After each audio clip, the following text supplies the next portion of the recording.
What will be interesting is Vladimir Putin will be there. Some other leaders that are sort of high profile will be there, and you'll see them.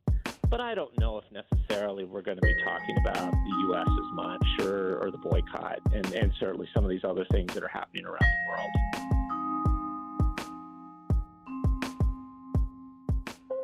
Hi there, it's WAMC News Director Ian Pickus. And on this episode of the WAMC News Podcast, we preview the Beijing Olympics with Les Carpenter of The Washington Post. As the Beijing Olympics get underway, it's just about 6 months since the delayed Tokyo Games wrapped up. The Games are back in China for the second time since the Summer Olympics in 2008. Several countries, including the U.S., are sending athletes, but not diplomats, to China as part of a partial boycott. Carpenter says there's plenty to look forward to. Well, obviously, as with all Winter Olympics, figure skating will be very interesting. From an American standpoint, Nathan Chen, who's probably maybe the biggest name American in this Olympics right now, the male figure skater, will probably contend and maybe win a gold medal. He's basically run through 3.5 years of just dominance in the sport, winning almost every event that he's been in. And he just won the national championships easily. So that will be one to watch. On the women's side, really, there's just a group of female Russian skaters who are all just brilliant. That will be certainly the biggest thing, I think, for everyone. Beyond that, some interesting things will be Shaun White, the skateboarding stars, won 3 gold medals for the U.S. Snowboarding, excuse me. Wrong season. But he once was a skateboarding star, too. But this will be his last Olympics. He's made that clear, and whether or not he can win a medal is probably very questionable. I think he believes he can, but age is starting to catch up to him. I would look, to the women's bobsled. U.S. has 2 very intriguing women who probably are running 1-2 in those in the 2 disciplines that they have. It's now 2-man bobsled and also monobob, which is a new sport. And of course, the other big star for the U.S. is Michaela Schifrin. She's, the slalom skier. I mean, she probably can win a couple gold medals at this Olympics too. And if you remember, too, her father has passed away. I think it was 2 years ago now. And so that will kind of be a storyline too, sort of following her throughout the Olympics. But those are some of the biggest names that pop to the top of my head right now. In terms of the overall country medal race, is China the favorite to take the most and the most golds? No, I mean, China still is not a great Winter Olympic country. In fact, just to kind of talk about another person to watch, I think the most intriguing person in this Olympics is a woman named Eileen Gu. She's 18 years old. She is American. She grew up in the United States. She was born and raised in San Francisco. Her mother is Chinese. Her father's American. And she is the best at a lot of the free ski sports, the freestyle skiing sports, I guess you would call it. She's really good at freestyle, slope style, freestyle, half pipe, also the big air. She could win gold medals in all 3. And what's intriguing is that she's going to compete for China, not the United States. She announced that a couple of years ago, and it's sort of slid under the radar a little bit. It's definitely going to become big at this Olympics. It's huge in China. She's enormous. But she could win kind of the big sort of clump of Chinese gold medals. Maybe China can win 7 or something. I think the real star of these Olympics in terms of a country will be Russia, Germany, because Germany does so well on the sliding sports. Those are kind of the countries that I would probably watch for the most. What role is COVID playing in this Olympic Games? We know obviously Tokyo was delayed and then it was effectively done without spectators. What's going to happen this time?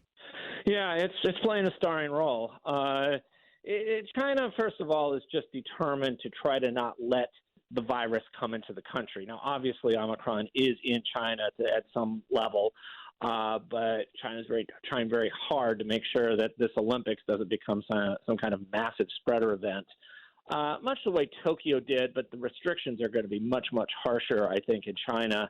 There's a very strong what we call bubble. They call it a closed loop. But essentially, when I fly to China, I'll fly on an Olympics-only plane, as will everyone else who's flying into Beijing. Will have to go on a plane only filled with people for the Olympics. You will go to a special terminal. You will take special buses. They will go to your hotels. You will never leave your hotels unless you're going to the main media center or the events where you're going. You will never step foot on a sidewalk or a street of Beijing. You will never interact with anybody outside of the loop.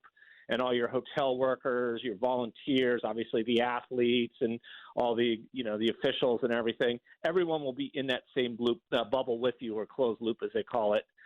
And none of those people will ever leave it until they're done with the Olympics. And so it's going to be very strange. Even Tokyo, there was a lot of freedom that we had inside their bubble. In fact, after 14 days, I was free to walk around the whole country. So it's going to be very different, and it'll be interesting to see. There really won't be spectators either. I don't know if it will be as drastic as Japan, where essentially the stands were mostly empty or completely empty. They have said, well, we're going to let some invited guests in, but we don't know who that is. If that just means it's people inside the bubble, like volunteers or hotel workers who might be off on their shifts, I don't know. But it won't be certainly full stands or anything like that. Now, as I mentioned, some countries are boycotting the Beijing Games diplomatically, including the U.S., and this is all coming at a very fraught time in international policy, at least from America's point of view, with Russia amassing troops on the border with Ukraine.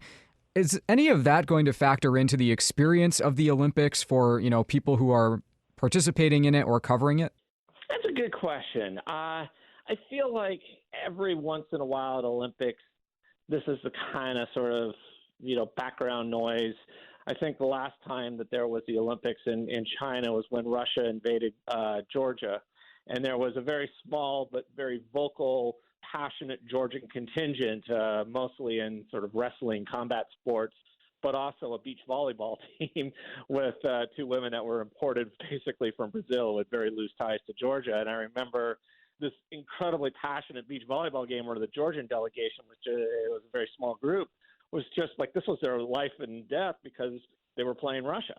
And so you'll have these little moments in an Olympics, but overall, I don't know. I don't know that the fact that the U.S. isn't sending a top delegation is necessarily going to matter.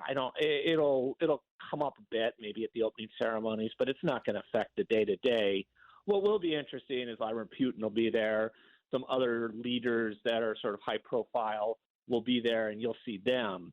But I don't know if necessarily we're going to be talking about the U.S. as much or the boycott and certainly some of these other things that are happening around the world. Lastly, talk to me about hockey. Originally, we thought that NHL players would be able to play in the Olympics, but that was scrapped. The U.S. team has added a bunch of college hockey players and some others. So what are your expectations for the Olympic hockey this time? Yeah, it's going to be a little disappointing for everyone because I think after 2018 when the NHL players didn't play, I think there was certainly the hope that was going to happen this time, and they cut the deal to make it happen back in the fall. But along the way, I think the NHL players sort of looked at some of these restrictions that were coming in. And granted, they were a little stronger back in, say, 2 months ago than necessarily what we're hearing now. Some of the quarantines and things, if you're positive or a close contact, aren't necessarily as extreme as maybe they sounded 2 months ago. But nonetheless, the NHL players said, look, I just don't think we could do this, and they bailed. So, yeah, you're left with some college players, some old minor league players. U.S. and Canada, it will have guys like that. You'll have sort of lower tier players from other countries as well. It'll be fine. It'll be hockey, but it won't be the stars that everyone's looking for. And I think that will kind of mute the excitement about it, certainly for people watching back home.